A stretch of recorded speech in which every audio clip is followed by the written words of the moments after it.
Welcome to the Learning Project Network, where we learn through stories to make a change. The Learning Project Network, an organization dedicated to social justice issues.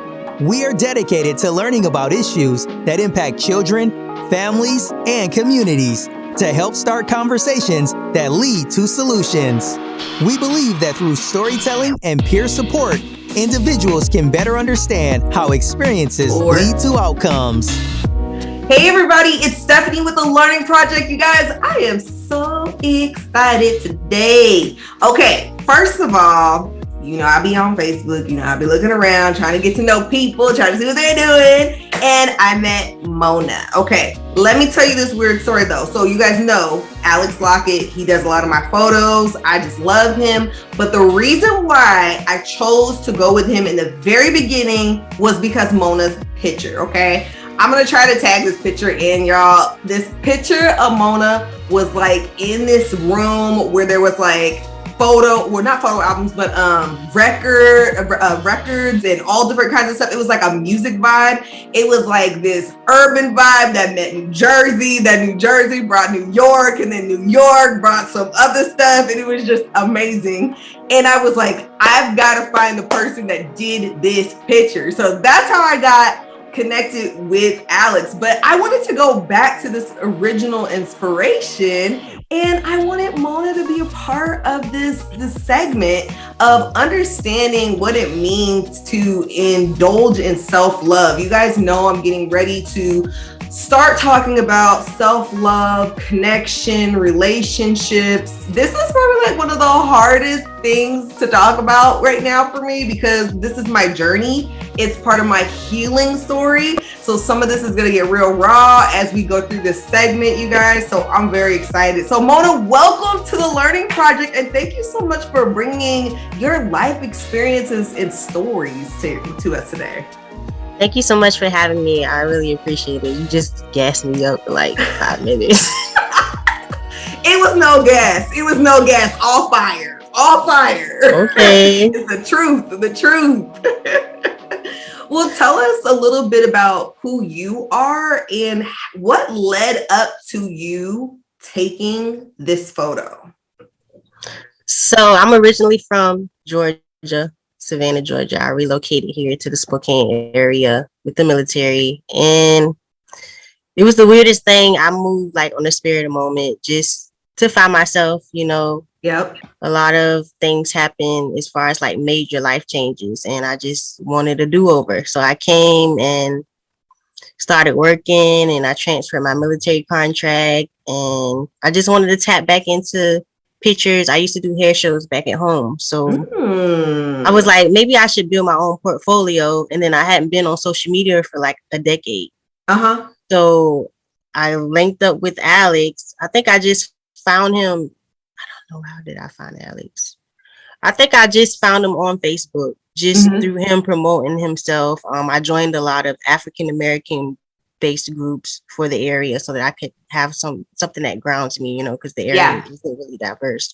And then I found them that way, and I wanted to do a Black History Month theme.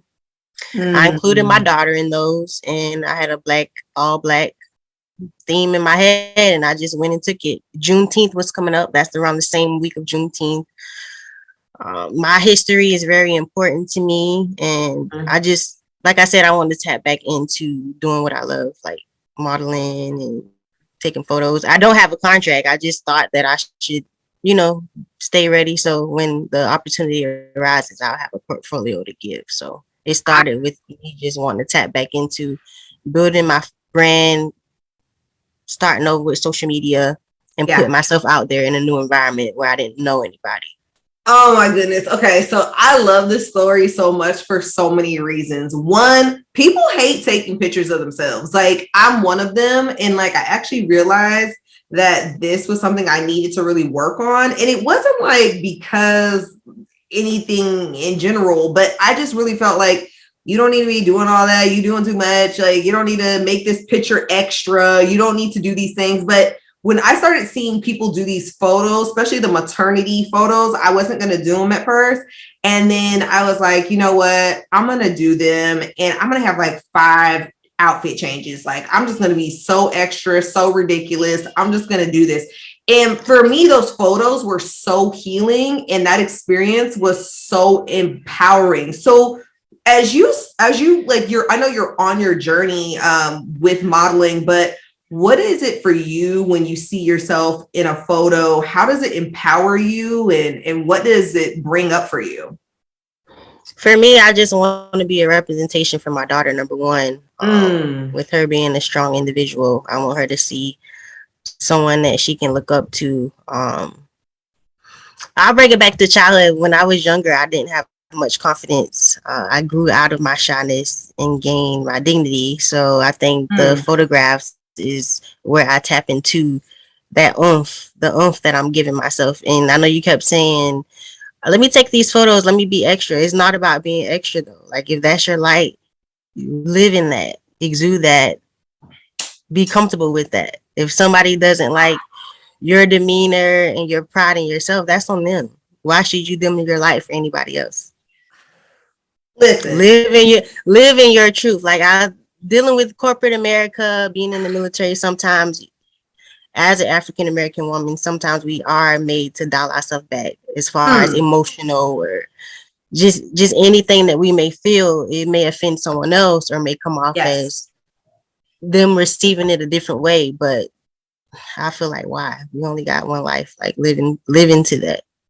Yeah. Live into your truth. And I'm big on Black history, so I wanted my daughter to see that. And oddly, me being from Georgia, that's my first time in the record store, an actual record store. Wow. So when we went in there, I was like, oh my gosh, look at all these vinyl albums. Look at Marvin Gaye, the actual album. I remember my grandmother remember those old record players? They were like a big old dresser. We had so my many grandmother in my had house. that.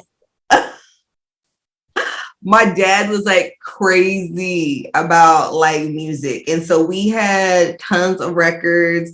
We had like a record player stereo system. Like, he was all into it. And we even had some 8-tracks because they hadn't converted over to like a record. And so I just remember like Christmas time, different times, like my dad was like all about the dancing and all about James Brown and really just tapping into like music and movement. And so I love it so much. And you know what, you said something, y'all, if you weren't watching the video and you're just hearing the audio, you're not seeing my body movement when I'm talking to Mona about this situation. And she's like, don't dummy yourself down. You're not being extra. These are things like in words that really perpetuate a negative stereotype or idea about yourself and your brain. And this has been a thing of mine. I'm like, look, you're going to work through this thing and you're going to call it what it is, which is your light. It is who you are. And you cannot dummy that down for anybody. I think you reposted and somebody else reposted it, but I actually created a shirt that says, the sun does not ask for permission to shine and neither do I. And it's just like this picture of this Black woman that's got a crown on her head and she's just like living it and being a boss. And I just think that sometimes we don't do enough of that. We don't just let our light shine and just be who we are. We are constantly thinking about how others are perceiving us and thinking about how is this looking or coming off to others. For you, what do you do to silence that voice so that you don't have that thing that's inside you telling you to stop or suppress what you're feeling? For me, it's just childhood. I was very, very shy. If you look at me now and you look at me from elementary school, middle school, you would not know, but I was very shy. I dialed myself back intentionally within that era. I don't want to make it about race, but it was a lot of colorism going on in school. Yes. Body imaging, things like that. I'm a very petite woman. So it took a lot for me to grow into my skin. So as I got older, gained my confidence. So now I just don't down myself back. I try to tap into my femininity. It's just a feeling. I want to feel how I look and look how I feel and don't be apologetic about it. That part, like, why do we apologize for doing well or to shining or feeling a certain way? You know, we've really been conditioned a lot of times by our society and just our communities that we're in. And colorism was something that I dealt with quite a bit growing up. And it does play a huge part in your mindset and how you navigate and how you move in the world.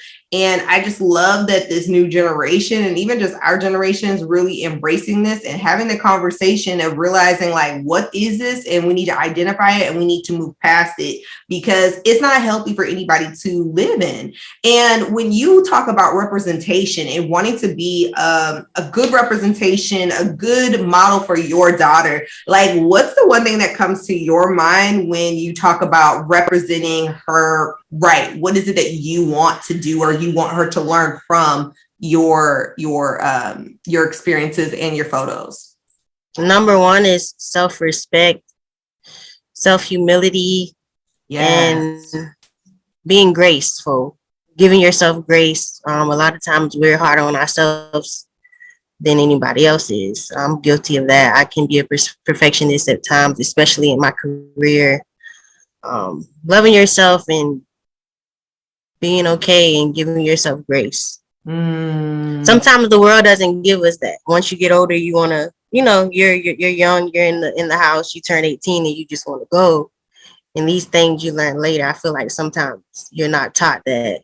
Our parents can only teach us so much. Growing up, you hear little girls are supposed to be seen and not heard. And you want to have a voice, and then you get this response from your grandmother. I'm from the South, so these are things that I grew up with.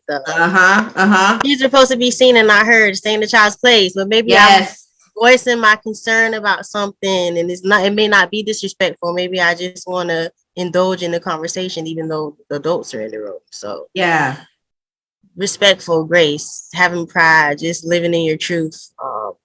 I want her to not have to gain acceptance for someone else. I know that's hard in this time because social media is the big thing, and the kids now, they're so transparent and they're fluid. Like they really have no filter. So I guess that's a good thing, but then it could be harmful if you're not really sheltering it, because everybody around you isn't really love. They're not really for you. Some people are in your corner to take from that, or take from your grace and your power and stuff like that. Oh my goodness. Mona. I don't want to ramble. Mona, Mona, like this is hitting a chord for me today. The response that I'm having right now is literally, this is such a good conversation, because when we're looking at life and we're looking at how we connect with one another, how do we learn from one another? I think you're hitting a valuable point, which is as you go into motherhood, or if you're an auntie or you're a mentor or you're a grandmother or your mother, what is it that you want the young women that are around you to learn? And what can they say about who you are and how you are teaching them? And that's something that that's one of the big reasons why I decided to go really on this self-love journey, was because I was like, I got a daughter and I've got to take the time to deal with the things that are unseen, unheard, and I buried them because I don't need to deal with them, right? And I think a lot of times as women, we figure out what we need to prioritize and what we need to deal with and what we don't need to deal with. And sometimes somebody had said to me, it was just a really powerful moment. They had said to me, sometimes it's something that happens in our life, but it actually has nothing to do with what we actually need to deal with. And we have to dive deeper in that situation, because that situation is illuminating something inside us that's telling us that we need to go deeper, we need to heal, we need to grow, we need to develop. But sometimes that can be very hard to do when you're not sure where to start. So for you, where did you start in your reclaiming who you are, starting this journey of self-love, coming out of being shy? Because that's a big one. A lot of times people who are shy will kind of stay in that space. So how did you kind of crack open that shell and find who you are today? I got sick of living my life through the impressions of others.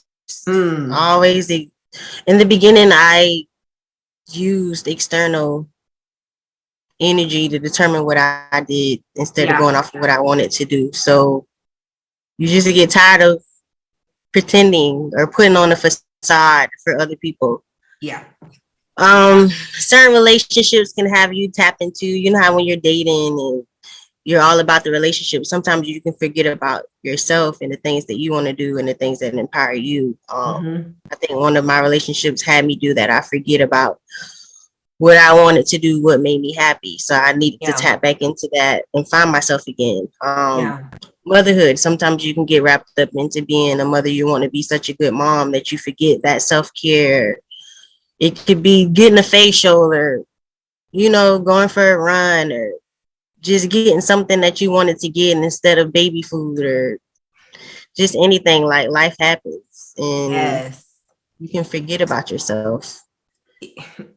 Truth. Okay. What do I always say this? Where's the lie? There ain't no lie into that. That is the straight up truth. And I'm glad that Mhm. you mentioned that you had to stop living for other people. Um, this is like a theme I feel like a lot of people have been talking about quite a bit, which is learning to live for themselves and learning to heal for themselves. And sometimes when you're going through that process, sometimes it can clash with other relationships that are close to you. Mhm. But it's important for you to take that time and take that space to say, hey, I'm going to go through this journey. It's going to be kind of weird, but I want you to go through it with me. But I'm going to have to also go through it alone because this is very much a individual thing. And I also Mhm. love the fact that you talked about getting back to what you love and what you're interested in and what brings you joy and brings you happiness and peace. And sometimes you've got to find other people or find outside things that you haven't done before to find that love and that joy and that peace and tap into it and be okay with that, right? And be in Mhm. a space that's like, you know what, this is something I don't normally do, but now I'm going to try it because it's something that I've been interested in. And it's a way to overcome fear too, not living in a box. And what you just said, doing something that you never done before. When I decided to tap into myself, I got my finances in order. I planned 6 months in advance. I moved to a central location where none of my family was. I only told two people. When you're going Wow. through a change, you should not broadcast it to everyone because everyone is Mm, not going to be in your corner. It's a decision for you. You want to make sure that your cup is half full or at least full for yourself because when you start adding these relationships, you want to make sure that you're good individually because any yes. relationship is not going to flourish because there are pieces of your puzzle that are missing. Yes. I feel like somebody can't bring you joy. You have to bring joy to yourself. You have to bring something to the table Yeah. yourself. Yeah. And I think that's a huge thing that I would love for us to highlight for a second, which is learning to heal. Like when you got people around you that are on their own individual healing journey, that's where the relationship gets stronger because everybody is invested in their own personal health and wellness. They're not looking to outside external people or things or money or even titles to basically validate where they're at and who they are. For you, where do you see yourself going with your modeling career? Where you hope to go, and how do you hope to impact people? I'm actually on the verge of doing that now. I'm tapping into the Black businesses in the area. Hopefully, I can market some of their brands. Right now, I've been looking at hair stores, hair modeling, doing some type of merchandise modeling for anything that anyone could be selling. Could be hair, could be clothes, just as long as it has like our blackness on it. And I don't want to just harp on color, but right now is Yeah. I'm from Georgia, so coming from to an area where we're the minority, it almost makes you just wake up every day and be like, I'm going to represent for Yep. I don't know, Coretta Scott King yourself. No. You just walk out the door like, I gotta represent for me, my family, and I don't know. I have major professional things going on in my life with the military, so I feel like I have to hold myself accountable one Yeah. outside of just me being in my own skin. Yes. And one of the things that you said that was really interesting, which was like, I just feel like I have to represent for my community. And I think that's really important. It's like that cultural representation. And I think one of the things that people are not talking enough about, 40% of Black businesses have closed down since the pandemic has taken place. People don't even realize that. 40%. That was from New York Times. They had put an article out. Spokesman Review, they had republished an article about that. I will tell you this, when I saw that number, it broke my heart because I knew our community probably had suffered horribly because like many other business, regardless of whatever color the person is, but a lot of minority-based businesses were not given some of the same opportunities, such as loans and grants and things like that. And that's a real conversation. That's just what it is. Like, we gotta have a conversation, right? So it's like one of the things that we talk about is how can we develop and grow the communities that we work with. And I think it's really important to talk about, that cultural relevance and talking about building culture and developing culture and ensuring that the representation of the culture is there in your community, because everybody's culture brings something. And without representation of that, it's not okay, and so I love that you're talking about how you could really take that next step and help with the branding process and connecting with the communities here. So for those that don't know, we just finished out a book called Supporting One Another, 101 Ways to Support One Another. And really, this is like a continuum, which is like it has some blog reviews about some of the podcasts that we've done that focus on counselors and different resources, Black voices in the community and what they're doing. How can we create a better community? What can we do to really build, tear down some of these obstacles that we're facing as a culture and community. Very interesting podcast segment that I think brings a lot to your own personal growth and development. So what you're talking about is right on time, and many people are invested in this right now. So for you, Mona, when you think of inspiration, who inspires you and why?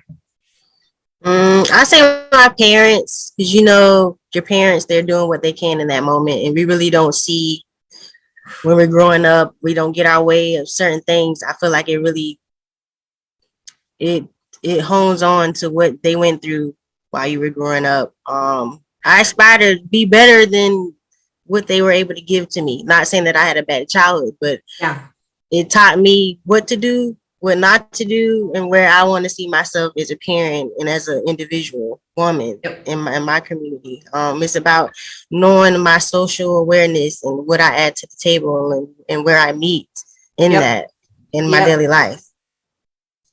I love that so much. And so when you think of your inspiration, you think about the things that your family gave you, you said something really important, which is they did the best they could. And, I'm moving forth and taking what I learned from them, plus what I would have wanted more to just further my life and my family. And I hear all of that from your heart. And I really love that you gave that bit of inspiration to everybody.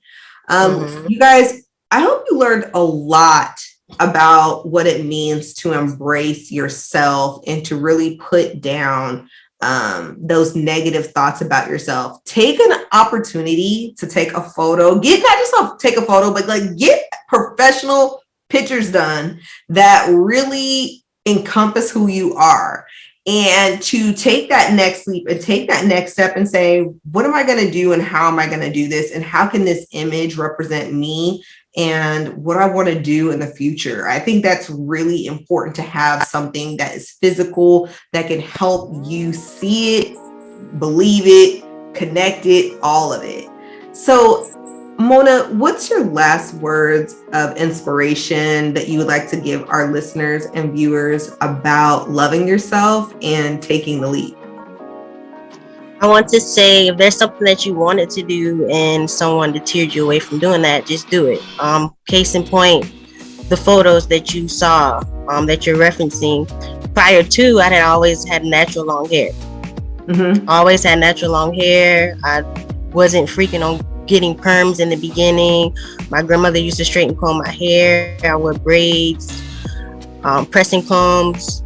I always wanted to cut my hair short. So looking at the Black Panther Party, Juneteenth was coming out. I was thinking about the photos, so I just did it. I shaved my head. Wow. I cut my hair. My mom, everybody, why did you cut your hair? You know, for us as a Black community, your hair is your power, your strength. If you look back into the African culture, that's why they grew their hair long. Mm-hmm. So I get where she was coming from, but when I chopped it all off, I was liberated. I was able to show my face. My hair wasn't covering me, and I just really felt empowered. I feel like that's the first time in my life that I felt grown and into my skin, and I really felt older and just becoming of a woman. And those photos did that for me, especially with the cut, like the cut and the hoops. Yeah, it was giving me, like, I don't know, the Black Renaissance. That's what I was thinking. That's what I was thinking. It really was. It really was. Y'all gotta see this photo. And that was such good advice for our listeners today. I don't know where you guys are. I don't know who you think needs to hear this and how it can contribute to their self-love journey. But I hope that this poured into your mind, your body, your soul. I hope that this filled you with something that you didn't even know was missing. And you know my motto, y'all. Do not send somebody flowers or chocolates. Send them a podcast, something that can fill their mind, their body, their soul, their spirit, that lets them know that you are listening to them and you hear them and you see them. You guys, until next time, see you soon. And Mona, thank you so much for coming by the Learning Project. We are definitely going to do this again. Thank you so much for having me. You guys have fun. Take care.